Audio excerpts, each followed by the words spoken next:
And third, you can see Roosevelt Boulevard there. There's someone going through the water with, it's an official vehicle. There you see the crew working in the problem. The backup there, the water is just not able to drain off with all of the snow backing the drains there. This is going to be a problem as the rain just continues to hang on. We're waiting for the system to officially move out of here. It's been out of the area the storm has been away, but as you can see, it continues to rain. And added to that, we have temperatures dropping tonight, so we're going to have some icing. So the bulk of the storm is gone. Some snow well to the north, some rain just kind of hanging on in our area. Let's go to Action Radar. Here's the picture. You can see the movement. It was a quick hitting storm, and that was fortunate for us because it moved out as quickly as it came in. But we'll change it over now and see where the mix is. You can see the snow well to our north, so is that freezing line. And some minor precipitation hanging on, but it's minor enough to cause a problem for us with the melting. By late tonight, we expect some clearing. Temperatures drop, icy coming. This high-pressure system here going to tap some milder air moving through the central plains, moving in our direction. In the 5-day, you will see milder weather on the way and dry, too. Here is the call from AccuWeather. Yes, icing. That is the problem tonight. 25 degrees in the Poconos, 29 in Allentown. Our low is 18 degrees, our high 36 degrees. Let's take a look at the 6 o'clock numbers. We're live on Sky 6. Action Cam, thank you very much. Take your pick. You could have fooled me. Present temperature, obviously you did. Present temperature reading is 34 degrees, relative humidity 85%. The barometer 2944, it's on the rise. Winds out of the northwest 15 miles an hour, giving us a wind chill. It's nasty out there, 13 degrees above zero. In the northeast, 33, 32. Outside the station, 34 for Center City, 34 at the airport in Camden, 35. Here is the exclusive AccuWeather 5-day forecast. Again, icing is the problem tonight as the temperatures will drop down to 25 degrees. So whatever is wet out there, a lot of sections are going to ice over. The salt is certainly going to help, but all in all, icing is the problem. Then we're looking for some clearing. Add in the possibility of some fog. There's fog being reported in some sections right now, some spotty fog, so that's a problem overnight. Not a pleasant night. Saturday, partly sunny. It clears out of here. It's going to be good to see the sun. We're up to 40 degrees, so the melt-off continues on Sunday. We're up to 44 degrees. And then partly sunny on Monday, 44. Colder air coming in, 34, 36 degrees. So rough night tonight. Icing continues, some fog. Things eventually will clear come tomorrow, Jim. Well, that's what you say. Finally, neither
Still staggering from the blizzard of '96, gets pelted again. We'll have the latest conditions for that part of the country coming up. Snow turning to sleet and freezing rain closes schools again in Philadelphia and stretches through the mid-Atlantic. A complete forecast for your weekend coming up next on WeatherScope. This This is a special edition of WeatherScope, live coverage of Winter Storm 96. Well, the second storm in less than a week is proving to be certainly less of a concern than the blizzard was, but still a lot of snow still coming down hard now from north central Pennsylvania into New England, and we're going to be watching the snows adding up tonight in the Northeast. Now, New York City, people are certainly getting tired of the snow, but we have better news in the Northeast tonight, as the radar shows that most of the precipitation is moving out of the way. You can see in New York now most of it's over with, and it did change to rain, and temperatures are now running as high as 37 at JFK. It's 34 over at LaGuardia. But now there's a flood warning for the New York City metro area until 11:15 tonight. Remember that all the snow is blocking the drainage system in the streets, and there have been reports of moderate and locally severe street and highway flooding across the New York City metro area and across Long Island. So that's a situation that really concerns us. Temperatures tonight will fall back close to freezing, but we're not going to have a hard freeze tonight, so the melting will continue. Fortunately, the rain will let up, but again, if you're in one of those areas where the storm drains are blocked, you're going to have some problems. Now, certainly if you're a resident of the New York City area, you're getting pretty sick and tired of winter weather.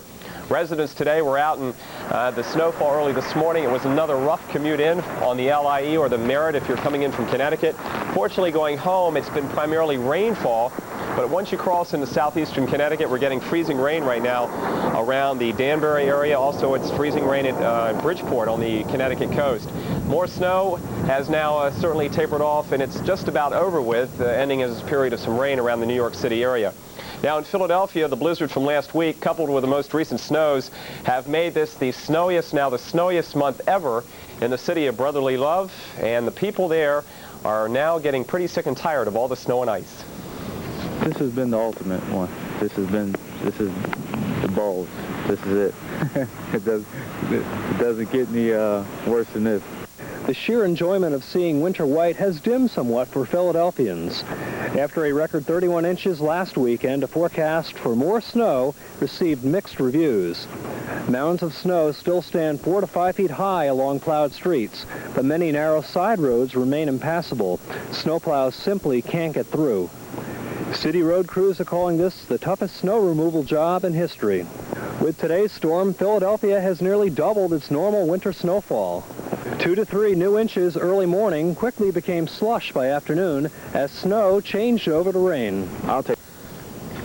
Yeah, the snowiest month in Philadelphia now, and that record was set back in February of 1899. So it's been a long time, and a record that will probably stand for a long time, too. As far as what's fallen from this storm, again, the amount's not as prolific as the blizzard earlier in the week. Take a look, though. We have had some spots, and once again, in those mountains in West Virginia, remember Pocahontas County in extreme eastern West Virginia did pick up 4 feet of snow during the blizzard, and now the heavier snows have accumulated in north central and east central Pennsylvania. 14 inches so far in Williamsport, and you've been snowing hard through the afternoon, but most of your snow is beginning to taper off as that heavier band pulls away. Now, the storm in the northeast has been winding up the coast last night and today, moving pretty rapidly. That's another thing that has saved us from heavy accumulations of snow, none of those 2 to 3 foot accumulations, but we have topped out at 1 foot to 1.5 foot because of the rapid movement of the storm. Coming down behind the storm, a lot of low clouds and cold air in the deep south, but boy, out to the west, it has been summertime. Speaking of summertime in the west, in Alta, the ski resort in Utah, an all-time January high temperature today of 64 degrees up in the Wasatch, and all that warm air is going to be moving east in the next couple of days. Not so much in the northeast and lakes, but in the southeast. Boy, is it going to get warm. Here's our storm system right now, and you can see the low virtually over New York City. All that warm air came in off the Atlantic, and that's why the precipitation changed to sleet, freezing rain, and rain in New York City. And we're likely to see that continue up the coast. Right now in Boston, you're raining and snowing. The temperature there now 37 at Logan Airport. And again, that's going to cause some problems in those areas where the drains are covered up by the huge mounds of snow. Well, there's the back edge of the snowfall back around Williamsport and State College. Pocono's clearing out. Philadelphia, New York, it's just about over with, maybe a few drizzle drops this evening. But as you get up, remember, into southeastern Connecticut, around the Hartford area, watch out for freezing rain, the worst of all driving conditions. But north of there right now, north of the Hartford area and into southern New England, this is all snowfall. That's right, all snowfall. Along the coast, though, we're going to have a changeover, but back in the interior from the Berkshires up into New Hampshire and Vermont, this is going to be snow. Now, the heavier snow bands are right in here. You can see the darker green, and this is all moving north. So the ski resorts, which didn't get a whole lot of snow earlier in the week, will pick up some. And again, around Boston, we've got rain and snow coming down, and freezing rain and snow around Portsmouth. You too in Portland, when that warm air comes in, you're going to have the risk of some freezing rain tonight along the coast of down East Maine. And as far as additional snowfall, no more in New York, no more in Philadelphia, although in Philadelphia you picked up 2.6, D.C. 2, Baltimore you picked up 6 inches, but it's all over with. It's all going to be contained now in extreme northern New England. It will come to an end, and then we will have a quieter weather pattern for the rest of New England and the Northeast this weekend. But big changes underway in the west, and all that warm air in the west, well, some of it's moving east. Now let's get the details on that. Here's Declan Cannon. Okay, thanks a lot, Mike. Let's check out the situation for you. And as we mentioned, our storm departing in the northeast, lots of warm air flooding into the western high plains today. In fact, we've had a couple of records we'll show you in a moment, and a big ridge of high pressure protecting the west.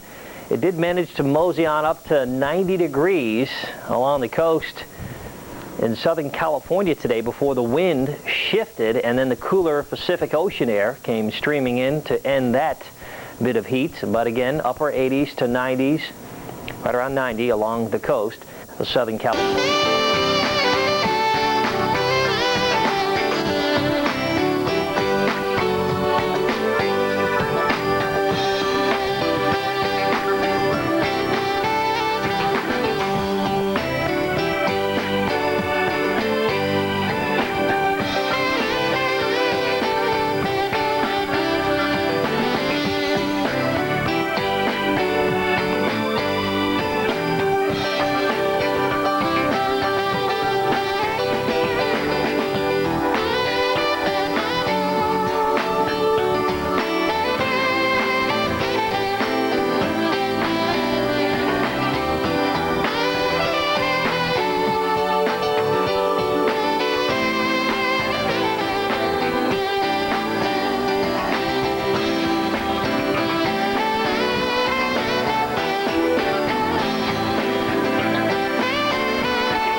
Storm pelts the east with snow, sleet, and freezing rain, although with less intensity than the storm earlier in the week.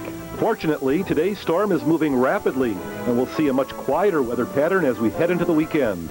Coming up, we'll give you the latest on our current storm and a look towards more tranquil weather, all on WeatherScope tonight. For a scope of coverage you won't find anywhere else, this is WeatherScope Tonight. Our latest winter storm has now moved up the East Coast, leaving rain, sleet, and snow behind, and even some freezing rain. Don't want to miss that one. Thanks for tuning into the Weather Channel. I'm Mike Seidel here from Atlanta. And I'm Declan Cannon. Mike, it looks like at least we'll get rid of the storm, and a lot of milder Pacific Ocean air is going to try to head east. Springtime for some of us, but not for all of us, unfortunately. That's right. Let's talk a little bit more, though, about the storm. Even though it departs, we're still left with a legacy of heavy snow. Lots of snow, and that caused all kinds of traffic problems. One place in particular, Pittsburgh, Pennsylvania, unfortunately, we had some fatalities involved in this accident with the two buses colliding. And again, this is pretty much the story over western Pennsylvania, heading into the mountains earlier today. Farther east in New York City, a real mess. The snow this morning, and if you listen very carefully, you might hear people saying, enough already. Enough already. Some residents in Manhattan are loving the snow, getting a chance to play, but on a work day like today, it's more of a mess than a marvel. Well, in Philadelphia, the blizzard from last week, coupled with the most recent snow, has made this the snowiest month on record for the city. And as Bill Keneally reports, residents are certainly feeling the effects. This has been Upper level weather feature, the upper level low. We had snow at the rate of 2 to almost 3 inches per hour earlier this afternoon. We had some heavier snow move into Binghamton for a while, although it's dropping off a little bit in intensity. And as we go farther to the east, well, Doppler radar looks out from Portland and picks up the approaching snow bands coming in from the south. We'll be in the snow for most of the night as the snow works its way across central and into northern New England. Going south, the rain mixed with sleet at Logan. It's all rain in southeast Mass. In fact, enough warm air so that just plain rain being reported at Hartford, well inland from the Connecticut coast. There's the low. It's going to track northeast tonight, bring it right across western Long Island, Nassau County, and slide it up over Long Island Sound. The back edge or the backlash of the storm producing some of that moderate to heavy snow, an additional couple of inches. And then as we go to the south, lots of low clouds left over. It may take a while to break those clouds up, even in the deep south. And our cold front marches into the Keys tonight. There may be some gusty winds with that front as it kicks through in the next 6 hours. Mike? Declan, if you're thinking about getting in from the cold like many of our viewers in the East are, you may not want to watch this video, or maybe you want to watch and just pretend you're there. This is Denver, the mile-high city where today the temperature hit 65 degrees. People were out on the park benches enjoying lunch. No snow on the ground in Denver. Normally it should be in the low 40s in early to mid-January. Good day for a jog. And if you look closely, you may see a few patches of snow there in the background as this guy rollerblades through some sunny, warm weather in the mile-high city. Tomorrow you may get up to 70 degrees in Denver. There are records set across the West, and probably the most incredible number on that screen there is Alta, Utah. That's up in the ski resorts in the Wasatch, not far from Salt Lake City. 64 degrees in January. That's an all-time monthly record for January, and it beat the record by 11 degrees. Meanwhile, in Kansas, temperatures in the 60s. Phoenix, a scorching 80. But it was even warmer than that in Southern California. We're talking highs which hit 90 in Oxnard before the sea breeze blew in. 84, 85 degrees around Burbank. The Civic Center today, 87 degrees. Now, tomorrow we're going to have more of an onshore flow instead of that offshore flow, so it won't be quite as warm, especially along the coast at the beaches of LA and Orange County, also back in the interior in the San Fernando and San Gabriel valleys. But the deserts over to Phoenix in the southwest, another warm one. There's your Denver high. Look at the temperatures in Montana, my gosh, in the mid-50s. Will it change? Well, we'll let you know in a minute as we check out your forecast. But in the short term, no big changes because we have this huge ridge. You can see the clouds kind of circulating around this big area of high pressure. The only really inclement weather, if you can call it that, Sacramento and San Joaquin Valley. That right there is persistent fog. It gets trapped, that cool, damp air in the middle of the